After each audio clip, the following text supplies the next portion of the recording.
Hello friends, मेरा नाम doctor Khan है।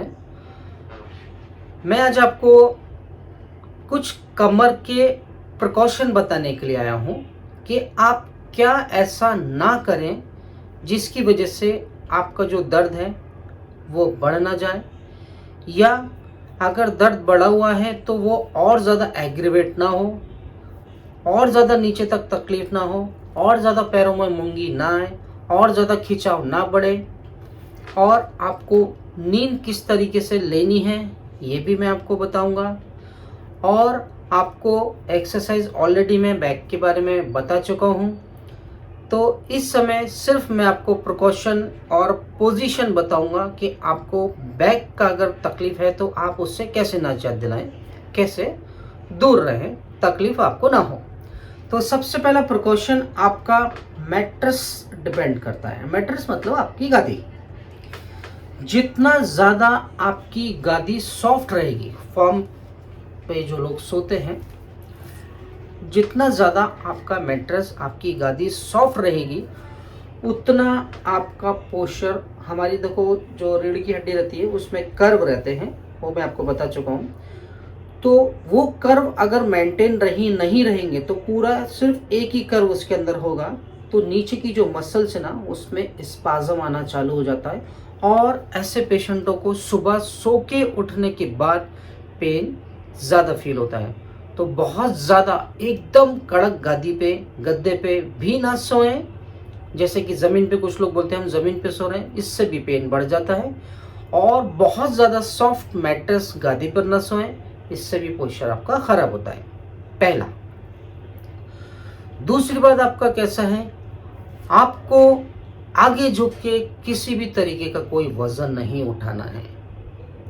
बहुत ज़्यादा इमरजेंसी है, बहुत ज़्यादा कुछ तकलीफ है, सामने कोई नहीं है, आप ही को वो काम करना है, तो उसका एक अलग तरीका है। उसमें कैसे रहता है, घुटने को फोल्ड करके, स्पाइन को स्ट्रेट रख के आप आगे झुक के किसी भी चीज़ को इमरजेंसी में फ़िलहाल उठा सकते हैं। दो। तीसरी बात, भूल के भी बहुत ज़्यादा रफ मसाज ना करें। प्रोफेशनली मसाज करने से तकलीफ कम होती है, लेकिन हर केस में मसाज करना ज़रूरी नहीं है, और रफ मसाज तो हमेशा नुकसान करता है। ठीक है, तो मालिश भी नहीं करनी है किसी भी तरीके का कोई उसके ऊपर। जैसे कि गांव खेड़े में रहता है, कुछ लोगों को आदत क्या रहती है कि अपने बच्चों को, एडल्ट को, किसी भी पर्टिकुलर पर्सन को अपनी कमर पे खड़ा कराते हैं और उनको ऐसा लगता है कि मेरा पेन कम हो गया। एक्चुअली वहाँ पर नैनो मिलीमीटर में जो अपने जो रीढ़ की हड्डी के जो स्पाइन के अंदर जो लिगामेंट रहते हैं, जो अटैच रहते हैं एक दूसरे को, जो कनेक्ट करके रखते हैं, वहाँ पर माइक्रो टीयर होता है और वहाँ पर पेन रिकरेंट चालू हो जाता है, क्योंकि लिगामेंट लूज होने की वजह से वो स्पाइन अनस्टेबल हो जाती है। और माइक्रो मिलीमीटर के अंदर भी अगर चेंजेस स्पाइन में अगर आते हैं तो वहाँ पेन क्रिएट होता है। तो किसी भी वजनदार चीज़ को अपने ऊपर ना खड़ा कराएं, बच्चों को ना खड़ा कराएं, इससे भी आपकी तकलीफ बढ़ेगी। ठीक है। चौथी बात, पॉसिबल अगर हो तो इंडियन टॉयलेट का भी आप यूज़ ना करें। सही तरीके से ड्राइविंग करें। बहुत ज़्यादा लंबे समय तक ड्राइविंग करने से भी कमर का तकलीफ बढ़ती है। तो मैंने एक वीडियो शो की हुई है हाउ टू ड्राइव करके, हमको किस तरीके से हमको ड्राइव करनी चाहिए जिसकी वजह से हमारा बैक पेन रिटर्न ना आए, या अगर है तो किस तरीके से गाड़ी चलाए कि हमारा बैक पेन एग्रीवेट ना हो।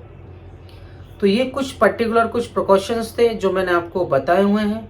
तो इस पे आप प्लीज़ ज़रूर ध्यान दें, अपने पोस्चर का ध्यान दें, अपनी सेहत का ध्यान दें, क्योंकि कमर का दर्द कभी भी रूट से जाता नहीं है, वो रिकरेंट आता है। जैसे डायबिटीज़ कंट्रोल रहती है, थायराइड कंट्रोल रहती है, इसी तरीके से बैक को भी हमको कंट्रोल रखना पड़ता है।